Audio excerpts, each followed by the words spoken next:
দয়াল নবীর জিয়ারত আজ কেন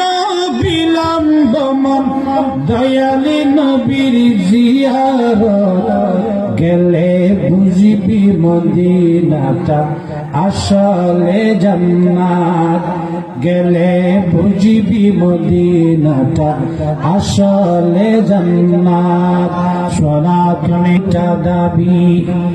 যে শান্তি মদিনায় পাবি বেহেশতের নাই উল্টা দাবি যে শান্তি মদিনায় পাবি